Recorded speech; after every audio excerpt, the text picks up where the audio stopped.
Hello, I'm Michael Parker, and welcome to episode 25 of Antidote.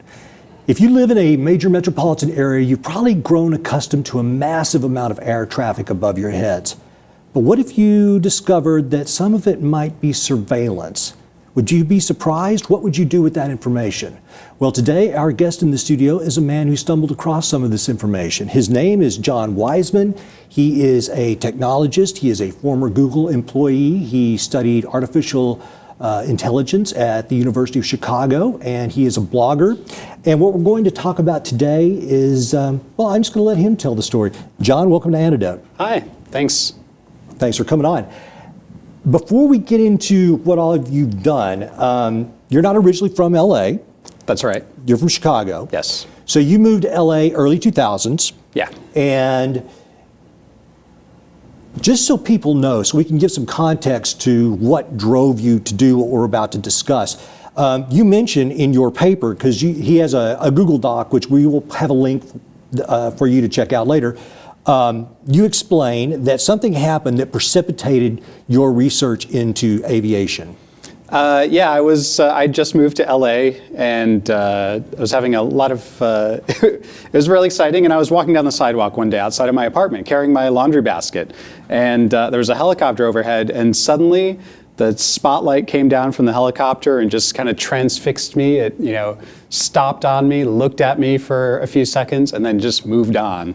And it was just kind of this really interesting experience. And it got me interested in what those helicopters were doing. I mean, LA police helicopters, they're all over the place. I got interested in what they're doing and how often are they up there and where do they go and what do they do. So I wanted to learn more about it. What part of town were you in when that happened? That was in Silver Lake. That was in Silver Lake, okay. I used to live in Silver Lake, and I can attest as well, the helicopters over Silver Lake are omnipresent, man. It's just like constantly. So you're new to LA, the helicopter puts the light down on you like Travis Walton in The Fire in the Sky or something, and you're transfixed. So what do you do next? I wanted to track them. I thought, well, I'll treat them like birds. I'll study their behavior. What are their migratory patterns? But I couldn't come up with a good way of doing that. So it was kind of just something that stayed in the back of my mind for many years. I wanted to do it, but I didn't really know the best way. And then eventually some new technologies came along that made it possible to start tracking them very easily. I didn't have to come up with some sort of crazy science project to do it. They were actually broadcasting their positions, a lot of them anyway. And if you knew how to listen, then you could know where they were. Let's talk about that, because one of the things that drew me to your story, and I have to admit, I came across your story via mutual friends that we have. And when I saw the story, it put a smile to my face, because, I mean, it's a citizen journalist meets punk rock, stick it to the man kind of story. So let's talk about how you started tracking these helicopters, because you did it so cheap. We have a slide of some gear, not that. It should be slide number 2. Okay, explain to us, John, what this is and what you did with it.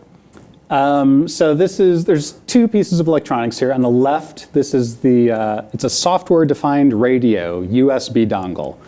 It was manufactured as made to pick up digital TV, but people figured out you could reprogram it to listen to almost anything. So I connect that, this is an antenna leading off to the side. Mm-hmm. So it picks up aircraft transponders, decodes the radio waves into just a digital form, and sends that digital data to, on the right side is just a tiny little Linux computer, a BeagleBone Black, and that runs software to decode the data. And it's so that there's a specific aircraft transponder data format that includes a lot of information about what the plane is doing, where it is, GPS coordinates, altitude, speed, heading, a lot of information actually. So people have written software that can decode that. So I pick up and I receive the data with the dongle, decode it with the BeagleBone Black. And then you were able to put that into a spreadsheet, I guess. Now, as you mentioned, this little cord over here is going to an antenna, which is, I guess, on the roof of your house.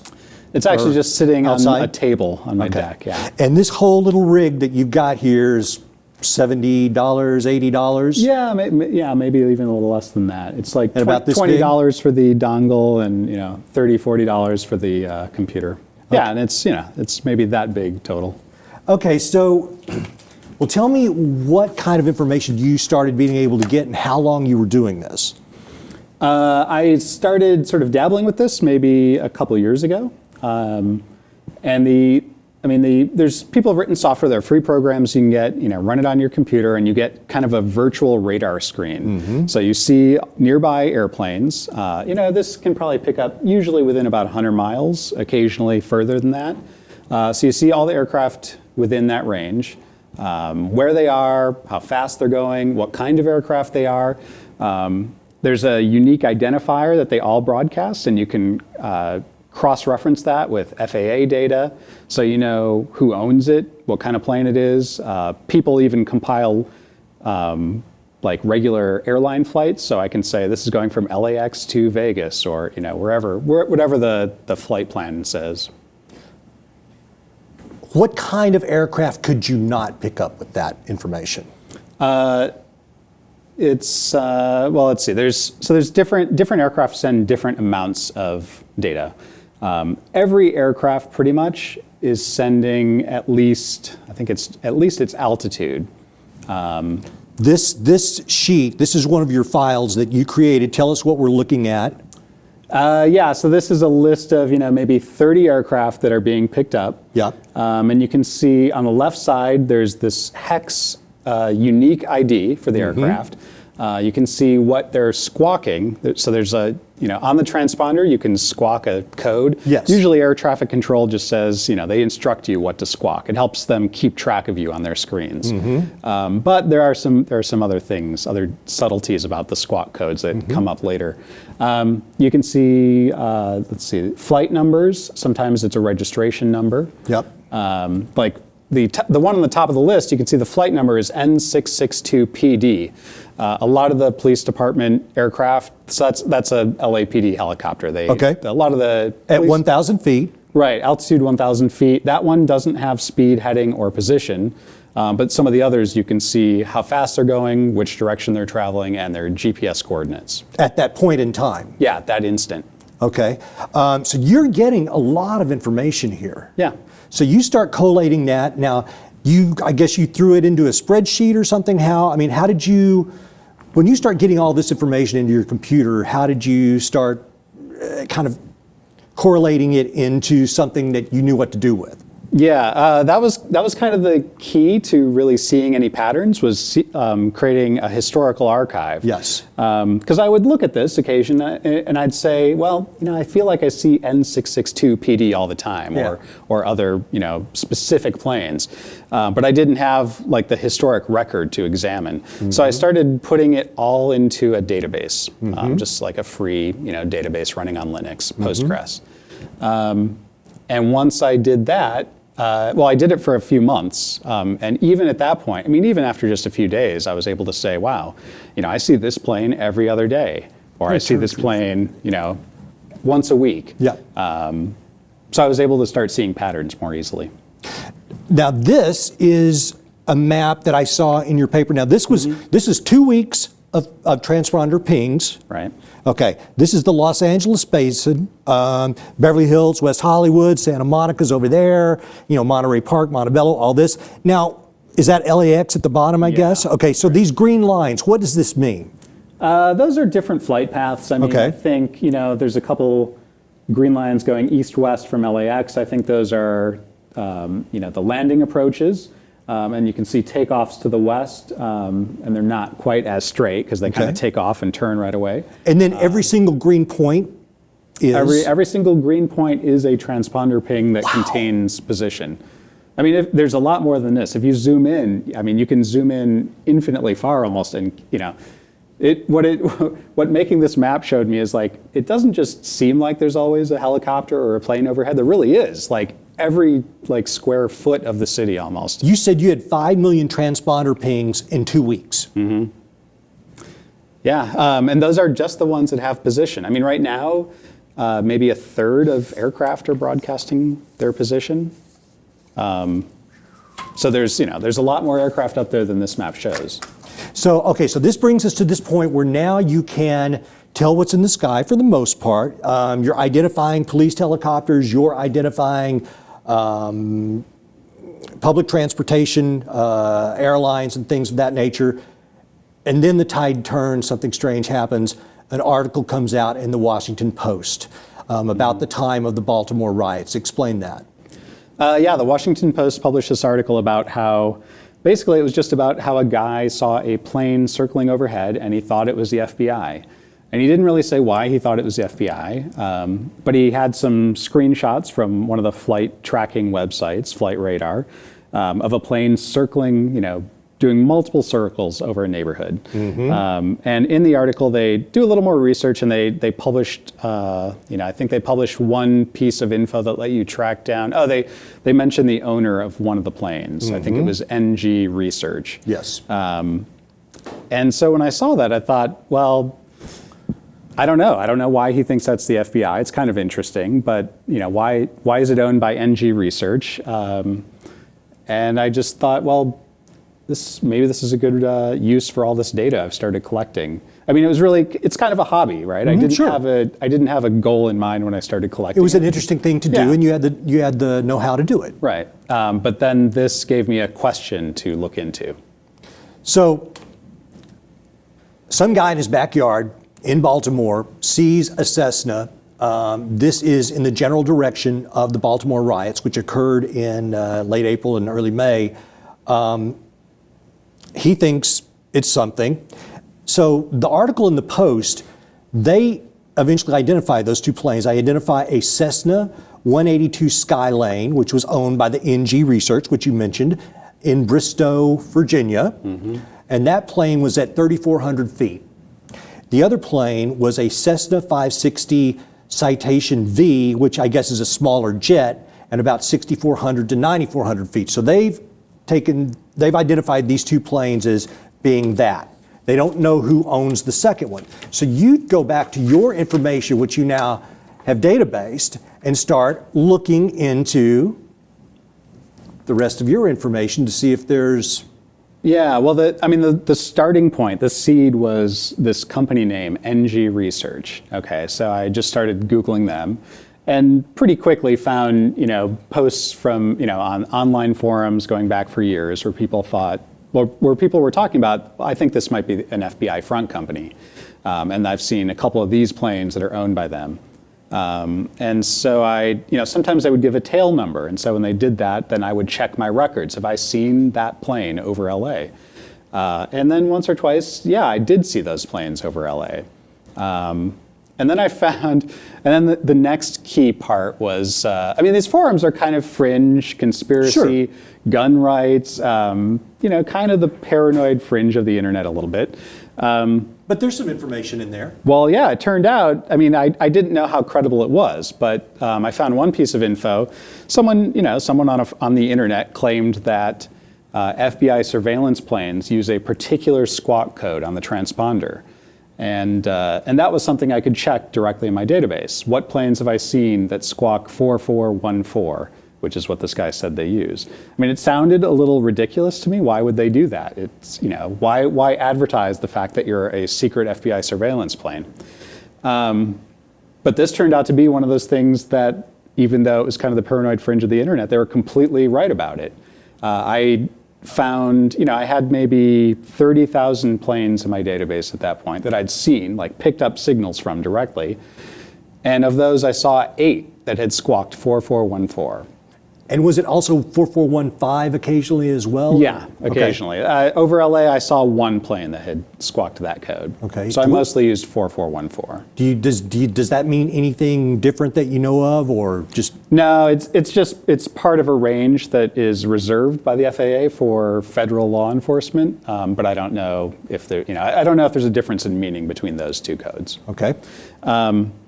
So I've identified these 8 aircraft now. I started with one from the one owner from the Washington Post article, expanded that to 8 aircraft over LA.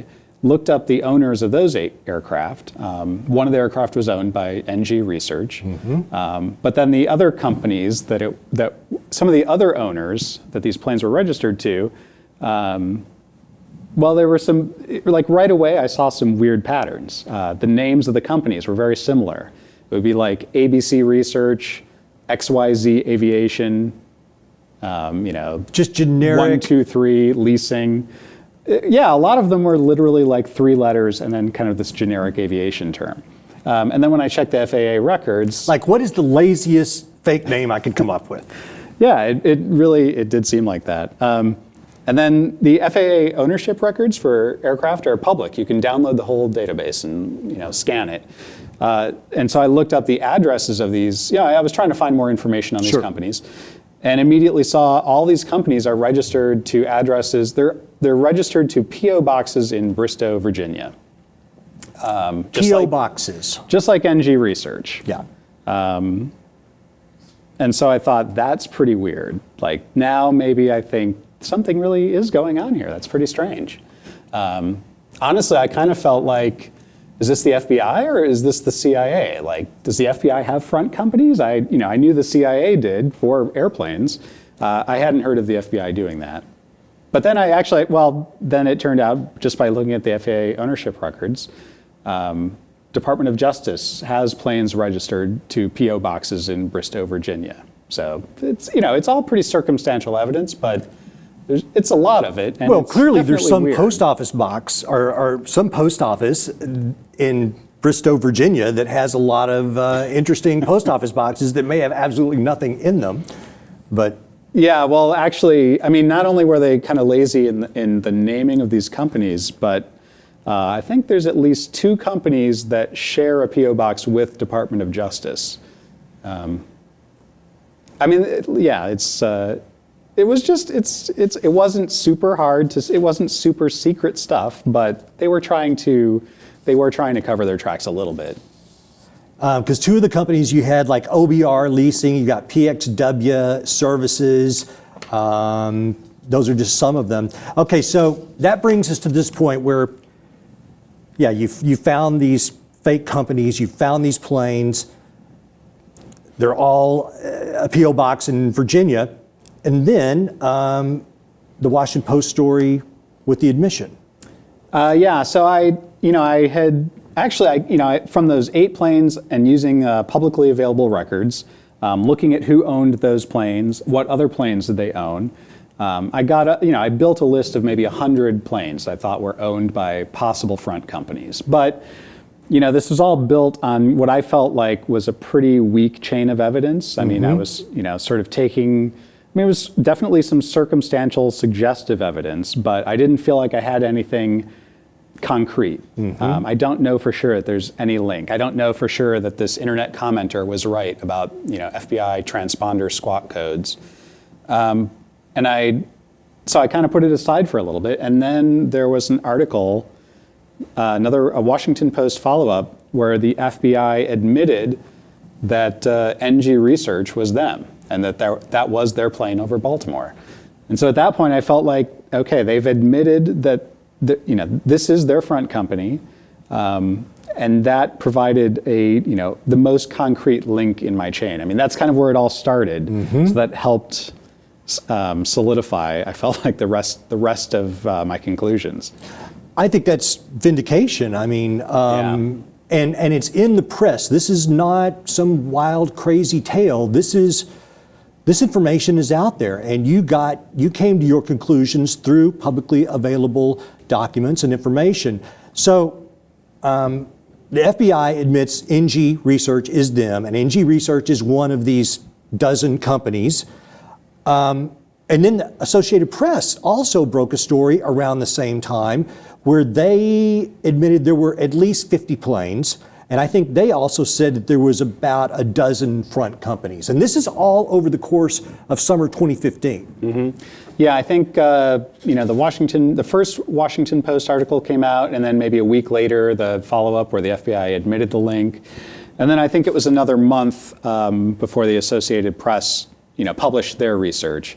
And so that was a month where I kind of felt like, am I just crazy? Did I fall prey to the paranoia? I mean, I know there's at least a little bit of a link. I mean, the FBI admitted one of these companies, but I'm talking about, I have a list of 100 planes and 30 front companies. Is that all real? And so when the AP wrote their story, that really felt like vindication. It felt like, okay, I wasn't crazy. Some of my friends I know thought I was being a little paranoid. That felt like true vindication. I don't think you were paranoid. I think you were curious, and I think there are a lot of people who would love to know more about this. And listen, privacy is an issue because once we know that the planes are there, we know that they belong to the FBI, they're circling over our cities. For what purpose? I mean, it begs to question, is this an ongoing thing? Is this a one-time thing? It seems like that's clearly not the case. So what are they doing? So part of what I tried to do was, using the data that I had, try to figure out, could I get any insight as to what they were doing up there? Because these particular planes I didn't have very much information about. I didn't know their locations. They weren't broadcasting their positions. I knew their altitudes and speeds, and just because my antenna doesn't pick up very long range, I knew they were relatively close, like over LA. So I knew, basically whether or not they were up and flying. I knew how high they were, and that was about it. But using that, I was still able to see some patterns. Like the FBI planes were typically between 4,000 and 5,000 feet. They fly for several hours at a time. Some of them fly roughly every other day. Then there were others that didn't follow that pattern exactly. Some of them I would only see, maybe for 2 or 3 days for a week, and then that was it. Some of my hypotheses were, some of these planes, maybe they're just traveling through LA and then they're gone. Maybe they're going to another city. But the ones that are up there all the time, that does seem like surveillance. And if they're up there, they're really up there for a lot of the time. That started to feel more like some sort of persistent surveillance to me. Absolutely. Longer term, larger scale, either video, image analysis, or they've admitted using stingray devices, IMSI catchers to intercept cell phone traffic. Let's talk about that. Let's talk about that a little bit. So the stingray catchers, and these are the stingray and the ISMI? IMSI. Explain what those two items are. It's the same thing. Stingray is the brand name, I guess, Okay. of an IMSI. But the important part is? The important part is they intercept every cell phone within range. I'm not an expert on stingray, but this is my understanding. When they're targeting somebody, they get one of these close to them. I don't know if it's in a plane or in a van or whatever. And when that person tries to use their phone, they intercept it. They're basically acting like a fake cell base station. But also they sweep up everybody else who's trying to use a phone at the same time. Which makes you wonder how much information they can get from cell phones. And clearly this is being done without anyone's knowledge. So listen, we understand that the FBI and the government, post 9/11 world, they're trying to do their job and they're trying to protect us. But still, there are some conversations that need to be had about these practices. And it's interesting that, were you able to see which airports they're flying out of primarily? No. Okay. I didn't have any information about their locations. Okay. So no. And a lot of these are, as you mentioned, they're smaller planes. They're small Cessnas. A couple of them are smaller jets. But the Cessnas, you had pictures of several of them. Not this one. Oh, that's actually one of the LA planes, right? Yeah, that's Tell one us of the about ones. this guy. This is one of the little Cessnas that I picked up flying over LA, and it's registered to OBR Leasing. Part of what I did was using all these publicly available records, using whatever I could find on the internet, and it turns out there are a lot of hobbyists that just take pictures of every airplane. So you can just search, and they tag them with the tail number. So almost any plane, you can go online and find a picture of it. So this is one of those ones, one of the photos I found.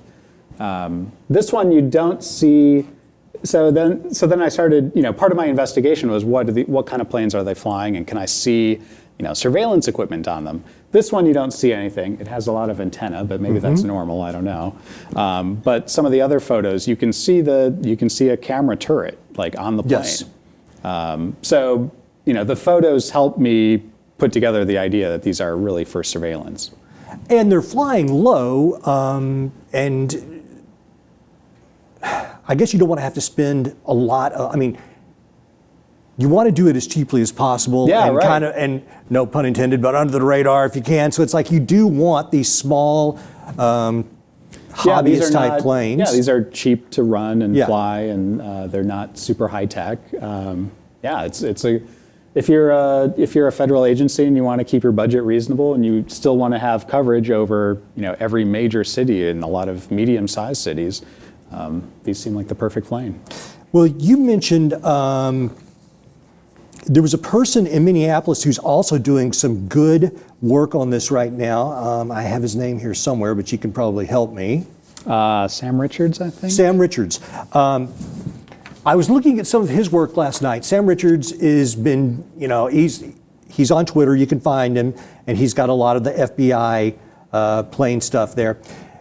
But he listed a couple of dates and cities which there was a lot of traffic over. And it was interesting to me because California is the main state, apparently, that gets the most traffic. But there were some other places that I found interesting.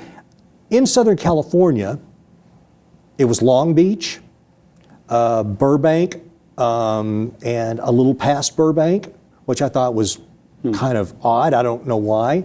I believe Oakland. Now, of course, we had some riots in Oakland. But then in other states, like San Antonio, Texas, was a place where they were doing a lot of this. So I'm just curious why they picked the cities that they pick. Obviously, they were in Baltimore, and I'm sure that they've been in other cities that we've had civil unrest in recently. But just the cities that they had picked in this month of August, I thought were unusual. He also said that he thought that the traffic was diminishing, which makes me question, do you think they're just trying to lay low, or is he not getting the information in the correct way? It's possible they're laying low. I don't have any insight really as to where they choose to fly, when they choose to fly. I know that part of what he reported was that when he started investigating, he was mostly using, I think, Flight Radar 24 website to track these aircraft. And he said when he started, he could track more of them than a few weeks later after some of these stories broke. The aircraft were being blocked, so you couldn't look them up anymore. So it might be that they're flying less, or maybe they're sort of just going down the list and trying to cover their tracks a little bit better, make it a little, the idea that you could just go on some website and track the FBI surveillance plane, maybe they've decided, okay, that's no good. Let's not do that anymore. Let's Certainly. block it. That was my impression, and so it could be a multitude of things, but I would think that certainly they would not want, every guy tracking their every move. Sam Richards, I thought that was really interesting that he was investigating the same thing. It was a case of parallel discovery. Basically, I think a few different people saw that first Washington Post article and got inspired to look into it. And he was one of the people that followed it all the way and figured out the same things that I figured out. So I found that kind of inspiring that so many people cared and were committed enough to go through that investigation. Like I said, it was not that difficult. You just had to put a few pieces together. But multiple people cared enough to do that, which I liked. I like that as well, and I think it speaks to the zeitgeist of this subject. Clearly, surveillance, a little bit of paranoia, a lot of these types of things are on people's minds. And, what is our privacy these days?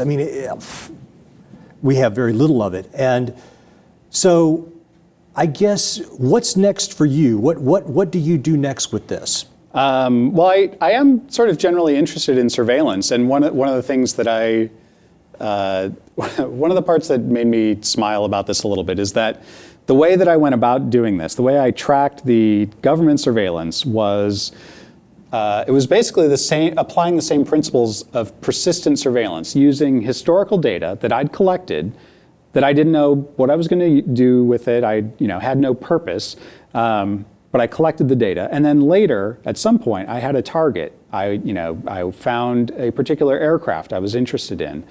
And then I had a historical record of its behavior that I could go back and say, oh yeah, look at that. It's always over LA, or it squawked a suspicious code. I mean, those are the same ideas that the government talks about when they're talking about persistent surveillance. The idea of having a plane or a blimp overhead with a camera looking down over the entire city, and they're just collecting everything. And they're not looking at anything in particular. They're just collecting it and saving it. And later, if there's a crime, they'll say, well, check Tuesday 9 a.m. At a specific street corner and see who was there and where did they go after that. They could follow your movements, weeks or months after the fact. Well, you mentioned after you made your original presentation, which we will have a link to, the slideshow, that you also found additional planes that you thought were Department of Homeland Security, and a few that you suspected of being DEA. Flying over LA. I mean, the LA airspace, I think it must be one of the most interesting airspaces in the world. Certainly. Because we get, it's a big city, so there's all sorts of activity, a lot of government activity, a lot of military activity. Immigration issues. Yeah, we're close to the Mexican border. There's also military installations not far from LA, and I can pick up aircraft over the Mojave Desert too. So I see a lot of weird stuff flying up there, and I've been just kind of going down the list of this looks strange and trying to investigate and figure out what it is. And so that was how I found the FBI planes. But then similarly, I found it's suspicious, suggestive enough of DEA surveillance planes operating under front companies. Department of Homeland Security planes, I mean, they operate in the open, but there's a couple that are up there a lot. What else? I mean, I see military planes, I see U-2 planes that I guess I would imagine are just flying over the desert, the high-flying surveillance airplanes. You also mentioned a lot of Northrop Grumman planes that you thought were flying out to the desert as well. Yeah, it's part of what I did was just go down the list of what are the planes I see the most, and there's a lot of police, news helicopters. A couple of the FBI planes show up in that list, and then I saw there. I started out by noting there were a couple planes owned by Northrop Grumman, and so then I started digging into what are they doing, and those I could see their locations, and I could basically follow their tracks, flying between LAX, and I kind of lose. I can't track them all the way out into the desert. There's mountains that get in the way, but I can see a straight line toward Plant 42, the Air Force installation.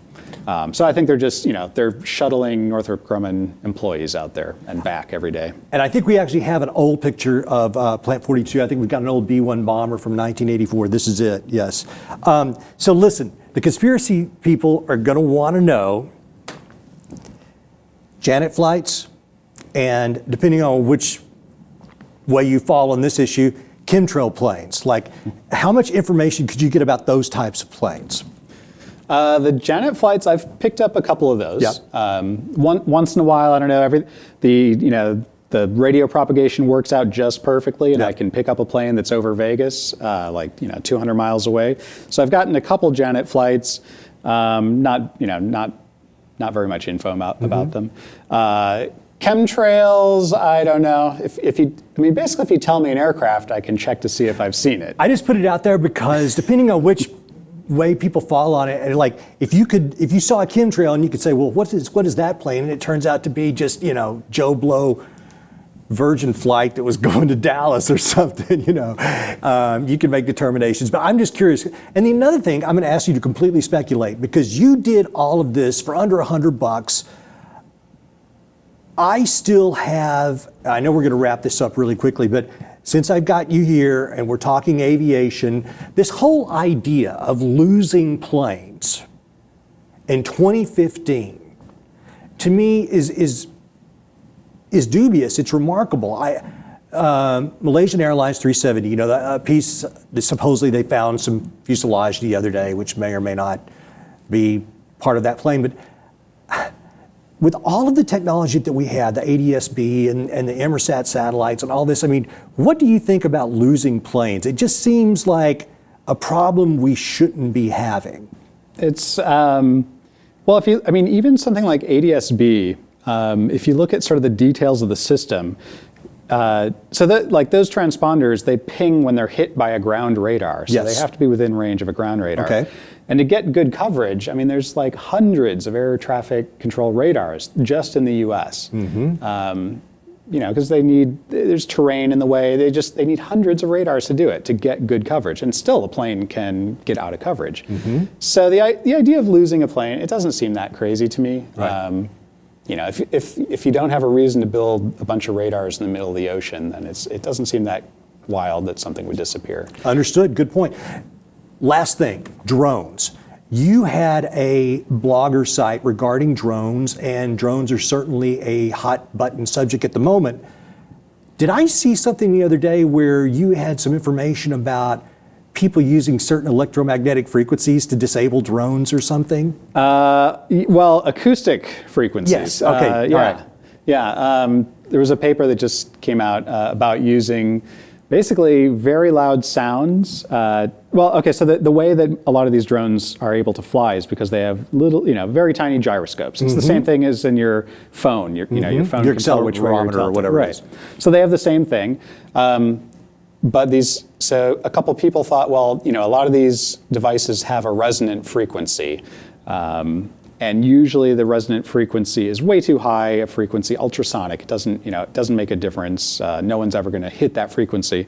But they experimented, they tested, they hit drones with a wide range of sound frequencies, and they found a couple where the gyroscope had a resonant frequency that was in the audio range, and if you hit it with a loud enough sound at that frequency, the drone loses control and just falls out of the sky.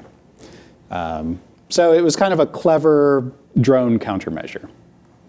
Well, we're going to have some links to your blogs. I know the drone blog, it doesn't seem like you've updated recently, but I hope that you'll continue what you're doing, because John, it's really interesting and it's amusing to me, because I love it when we stick it to the man, and you did it. You're very humble, first of all. You said this wasn't difficult for you to do, and I would only say that it wasn't difficult for you to do, but for some of us who may be less tech inclined, I wouldn't have known where to start. So I commend you for what you did. It's really amusing.